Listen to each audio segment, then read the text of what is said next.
Today's conversation is about being an overnight success. As an entrepreneur, realtor, creator, or side hustler, we see everyone all over social media crushing it and are often looking to be that same overnight sensation.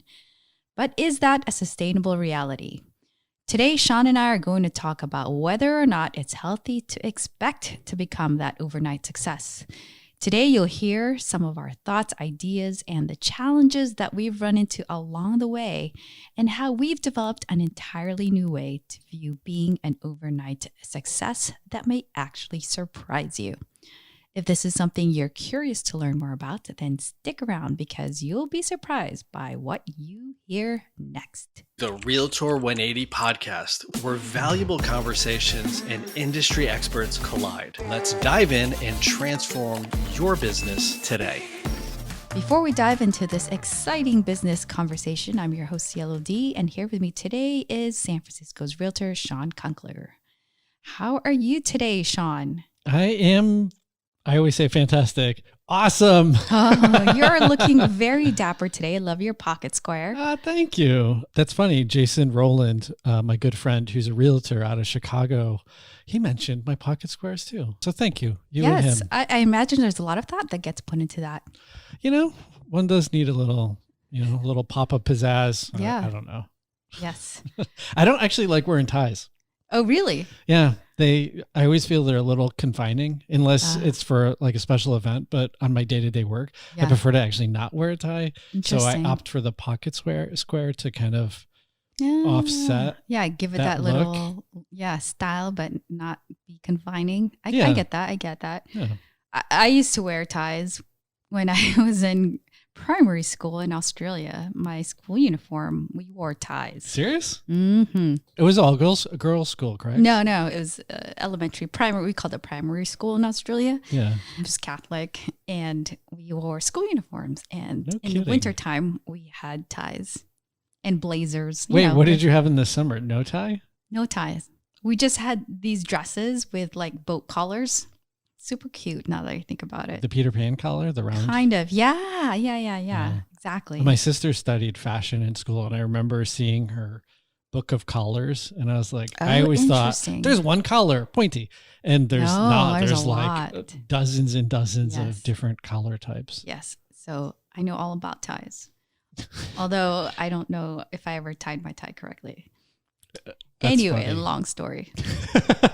Well, thank you for that tangent. I appreciate it. Anytime. I'm really looking forward to this episode. Yeah. Because, social media absolutely has changed our perception of overnight success. And we feel like everybody's an overnight success around us. And you're like, how come, we feel so broken. Well, you're like, how come I'm not, how come I don't have a gajillion followers? Yeah.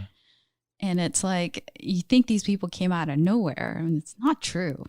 Some of them did, but most of them did not. Yeah, maybe some.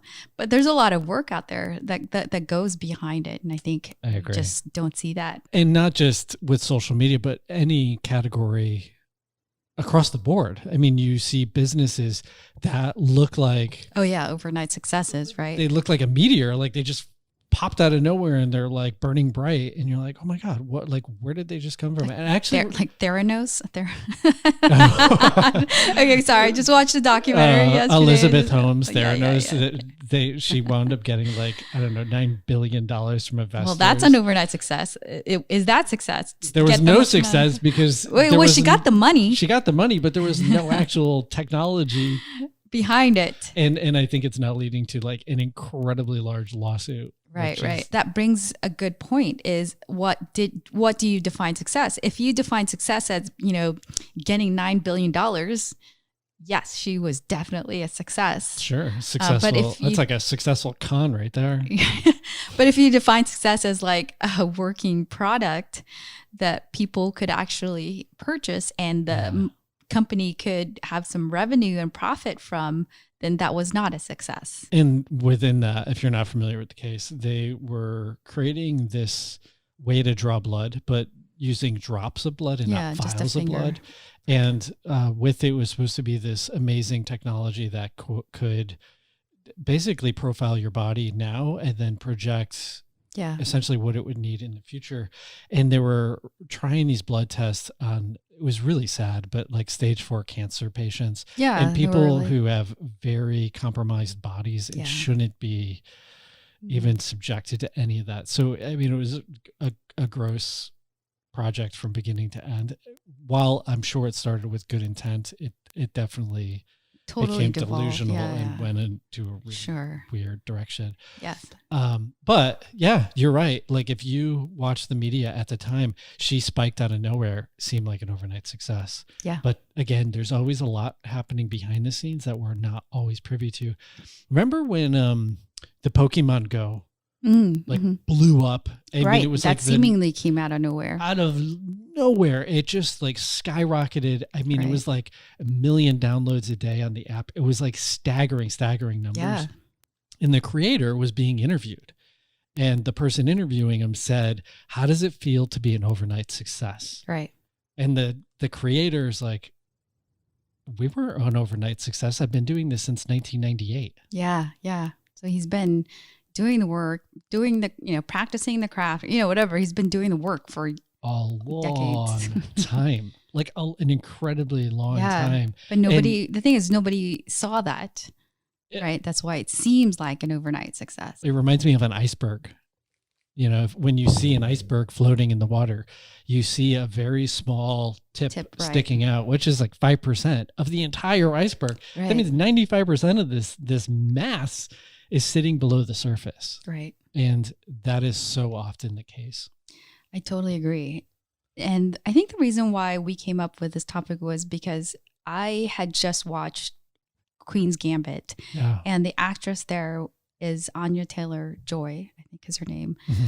And for me, I haven't seen her anywhere else. So I was like, oh, it seems like she just kind of came out of nowhere, like became this overnight success. And now I see her everywhere on interviews, social media, like just out of nowhere. Yeah. And so I kind of looked her up and I saw, wait a second, she has been acting for quite a while now. And she's actually done all these smaller roles in smaller TV series. And, also I think she was in a movie. Yeah. But to me, she seemed like an overnight success because I didn't see, I wasn't familiar with her. And like, obviously I wasn't following her since she became an actress. But, there was a lot of work behind, this overnight success, right? I agree. And she's totally blown up. She's blown up. And I think she's been acting for like nearly a decade. Yeah. Like 10 years of working on a craft is not overnight. It is not overnight. Like there's nothing overnight about that. Right. Exactly. Tony Robbins, it's from one of his books, but he says what's celebrated in public is often worked on for years in private. And it's just such a true quote. So true. Yeah. It's, we just, like a good friend of mine, Clint, I've mentioned him before, he's a professional bodybuilder. Right. And he's worked for incredible amount of like decades on for learning nutrition, learning about the body, learning mechanics, learning movements, refining those and working. And now he's winning awards all the time for what he's done. And it's, like from the outside in, he's like this pro winner on a very short scale, but it's not. It's been a very long scale and he's been practicing it for years and years and years. Yeah. Yeah. And a lot of times we think, we see that, one hit wonder, we see that one thing that person is successful for. And we think overnight success, or we think lucky, So for example, for you, I know, your first deal that you had in San Francisco was like this huge number. Can you share more about that? And like, I think a lot of people might say that's luck, but I would argue that no, it's not. That's funny. The agents representing the seller literally said to me, wow, you're lucky. And she said it with this undertone of almost like just contempt. Like it was just like, it was not like, who are you, this guy who's not put in the work, all of a sudden get this amazing deal? Yeah. So to give you guys context, my first transaction in San Francisco as a realtor was for $2.67 million, or I'm sorry, $2.675 million, which is that's huge for a first number. Yeah. I mean, it's a big number to start with, regardless if it's your first, second, or 50th. Like, it's still a big, significantly big number. And I remember when the agent said to me, like, oh, it must be nice, or whatever, or you're so lucky, or however it was phrased. I just remember, like, that's totally not the case. Like let's rewind 6 months prior, a year prior, when I decided to change careers. And then I decided to work 40 hours a week and then go home and study for my real estate exam, and being tired and exhausted, and then taking those tests and then passing the test, and then building up my savings account so I can take the plunge into real estate while driving a crappy car that was on its last leg. Yeah. And basically burning out my reserves, having to borrow $10,000 so I can keep working and pushing forward. Yeah. And then picking a boutique brokerage to work for, and then making friends with a very top producing agent who had properties on the north side, becoming friends with her, building the trust so I can start hosting her open houses, showing up to her open houses multiple times a week, and then putting in the time to build a conversation with my first client.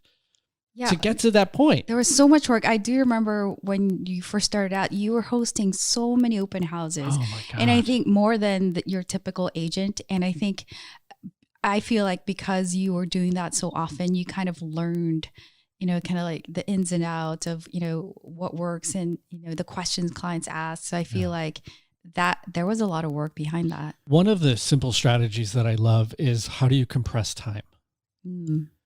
And, if it's, who is it? Malcolm Gladwell, I believe it is, who has like the 10,000 hour rule. Right. You become a master after 10,000 hours. Well, I can do an hour a day for how many years until I reach 10,000, or I can do 5 hours a day, 10 hours a day. Yeah. And I can compress down when I become a master. Yes. So typically open houses it depends. So very typically it's either Saturday or Sunday, or Saturday and Sunday. And then it's generally like 1 o'clock to 4 o'clock. But I would say to these agents, hey, I know you want to sell this property. I would love to help you get more exposure. Can I host the property from 10 to 1? And then you come at 1 to 4. Yeah. Or can I do it from 4 to 6? Right. Can I host your open house on Friday and Thursday? I will do it from... It didn't matter. Yeah. So you basically increased your, I was doing by doing more hours. The average agent, most people were doing 1 or 2 days a week. Yeah. I swear I was doing 6. A lot. I was probably doing 6 to 8. And I was doing multiple time blocks, multiple days a week. Right. And through all of those people that I met, I just happened to meet this one person who happened to have an awesome budget, who happened to have a timeline in which he had to purchase, and all the stars aligned. And actually with that gentleman, to give you guys bigger context, and I didn't know this, and this just happened. This is the lucky part, but he owned his own business, and his business was built, and he built it from hard work. Yeah. And I remember saying to him, he asked me, how long have you been doing this? You're like, oh, you're my first one. And I told him, I said, I'm going to be point blank. You're my first client. And because I don't have a full packed book of business, you are going to be the person I'm focusing all my time and energy on. So I will be the hardest working person for you. I will outwork anybody else in this industry. Yeah. And he said, all right, I'll give you a try. Yeah. The lucky part was saying to somebody, I will work hard, when their value is hard work. Yeah, right. That was luck. Right. But showing up and delivering, that was not luck. Right. I put in the work for that. So thank you for recognizing that. Yeah, sure. And as with you, we talked on a previous, I know your photographs have been shown on billboards literally around the world. But if we unpack your time in it, how many photos roughly did you take and post consistently before you were recognized by Apple? We have talked about this before. I was doing that photo a day challenge, and that 5th year, I think I forgot how many years I had succeeded. So 365 times 5, something like that. In the very minimum, and of course, I was doing other photos besides the ones I was posting daily. So a couple thousand photos. More than that. Yeah, I think there's definitely some luck involved. Just like you mentioned, there was luck involved in terms of, finally, the client that valued hard work and that was what you were promising. Yeah. Right. And I've said this before, I did get lucky that because Apple did find it and, I had work out there. I've been told before by, a family member that, argued that actually that was just luck and you're just like everybody else. I don't know. I'm not going to argue that. And, I have my view on that. I know I did take, a handful of photos before that one. But yeah, I don't know. I feel like there was some work behind that. And that's what's interesting to go back to the overnight success. Yeah. Their perception was you took one photo and one photo was recognized by this amazing company. You got lucky. You got lucky. Whereas you're like, I took 2,000 photos and one of them happened to be seen. Yeah, that's luck too. But I have 1,999 photos all stacked behind it. Right. It's true. And that's not luck. Yeah. That's our other talk where we just talked about finding that one thing and being incredibly consistent. Right. Year over year, no matter hell or high water. Yeah. I think to me, it's kind of like, if you think of success as winning the lottery ticket, for example, right? Yeah. The more lottery tickets you buy, which is not a sustainable business plan. If anybody's now thinking of this, please don't do that. Maybe this isn't a good analogy, but okay, let me just erase that part. Coming back to the photos, I felt like I had bought many lottery tickets by posting so many photos that my chances of success were higher than other people's. So, and I would say the same thing is the harder I work and for a consistent period of time, the more lucky I get. And yes, yeah. And if I kind of look at these situations as one-offs, I would say they're lucky. But if you then look at the whole body of work, you're like, wow, there's a ton of work that went into that. Yeah. And not for nothing, but when you look at social media and you see these people successful, they're putting a spotlight on the things they're really doing well and successfully. Right, exactly. But they're not putting a spotlight in the blunders and the missteps and all of that. And Barbara Corcoran, who I'm sure everybody knows from Shark Tank, prior to that, she sold her real estate company for $46 million. Yeah.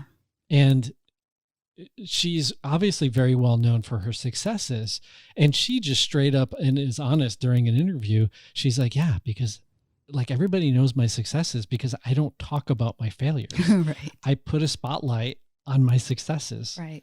And that's what's happening. So I would say one, as a summary, is first of all, figure out how are you as an individual defining success? Right. Where is the area you can be incredibly consistent and do that? And I would also say focus on the work. Yeah. Not on this magical outcome that you're hoping to get. Just focus on doing the work. Amazing and work. I feel like we've talked about just doing the work. And I think the more work you have out there, the higher that you have more lottery tickets, the more chances you have of, of being found, if that's kind of the thing you're waiting for, or of, getting that perfect client. Just like, with YouTube videos, for example, you can create one video and just kind of hope that one video will become viral, or you can just keep creating video after video, enjoy the process, learn, become better. And then maybe, you'll have 100 videos that, are up there for discovery versus having one or two videos that could be discovered. So I think there's definitely an advantage in numbers. A lot of times it is a numbers game. I completely agree because sure, you can publish one thing and be found and that's luck. But again, it's more about that body of work and it's about just consistently showing up and the doing part. Yeah, definitely. We can pick any, successful person out there and we will see that behind the scenes, there was nothing overnight about how they became successful. I mean, like I brought the example of Anya Taylor-Joy. Why can't I get her name right? Clearly she wasn't an overnight success. Yeah. Now everyone's going to clown me for saying Shawn Mendes, because I do listen to Shawn Mendes, and he started out, how he started out? He started out by doing vines. Do you remember what those vines were? That was like 6 or 7 second, short clips. Vines were they were the precursor to what's the new one now? TikTok? TikTok, yeah. Something like that. Yeah. Anyway, so that's how he kind of came to fame, or doing these Vine videos, when he was like 14, 15. Oh, funny. And only now, I don't know how old he is. He's probably like, I don't know, like early 20s, so it's taken years for him to become, I don't even know if he's a household name yet, but like this pop star. But that, that took years. And like, for example, Casey Neistat, he's always such a good example. He was like, I don't know how many millions of followers he has now, but we all know that was not an overnight thing. He started out making videos years and years before he even had that daily vlog. So there's definitely a lot of work that was put into that one. Yeah. And for those motorcycle enthusiasts out there, there's a blog called Asphalt and Rubber. And my buddy Jensen owns that and writes for it literally every day. And oh gosh, probably 5 or 6 plus years ago, a small handful of us went to a dirt bike camp, and I got to hang out with Jensen. And while we were hanging out, I knew of his, at that time, it was still small, but it was becoming popular. Yeah. And I was like talking to him about it. I was like, again, thinking he was an overnight success. And I was like, when did you start finding the success? And he was like, oh my God, I was grinding away, writing an article a day for a year before amazing. I started to actually catch traction. Yeah. Think about that. For 365 days, he had basically insane. No true movement. Yeah. And then it eventually built. And now to where he's at today, it's actually the #1 motorcycle blog in the world. And it's awesome. I love watching him now, and definitely not a success overnight. Hard work put into this. Yeah. But now he's riding tracks literally all over the world on the most amazing bikes. Yeah. And I just love to watch his success and development through the years. So if you are starting out, whatever it is, I would say go back and listen to one episode prior, or I think it was actually episode 22. Mm-hmm. It was about just being consistent and figuring out, like, what's that one thing that you put on your calendar every day. Yeah. In hell or high water, you do it. Just do it. Just do that one thing. Yeah. Like for Clint, it's hit the gym, eat right. 2 things.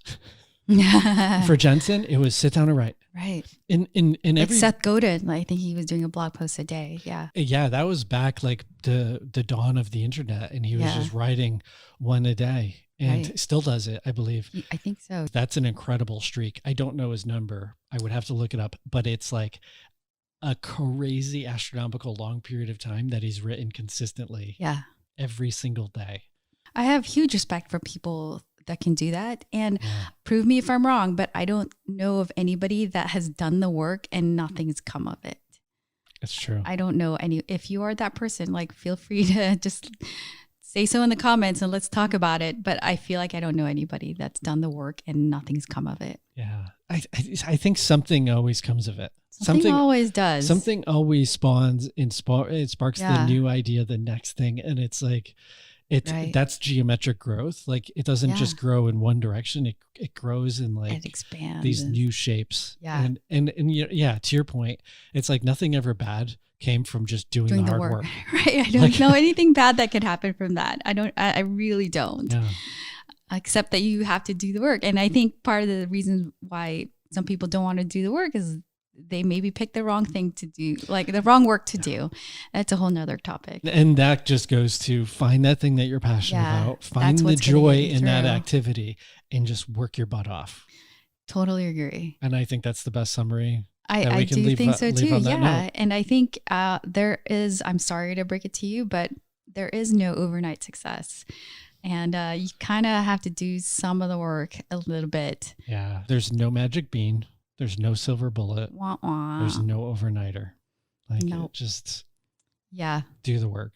Enjoy the work. That's the beauty in it. Enjoy the work. Thank you for joining us on today's episode of Realtor 180, where industry experts elevate your business. Be sure to subscribe and share this episode with a friend. Until next time, keep thriving.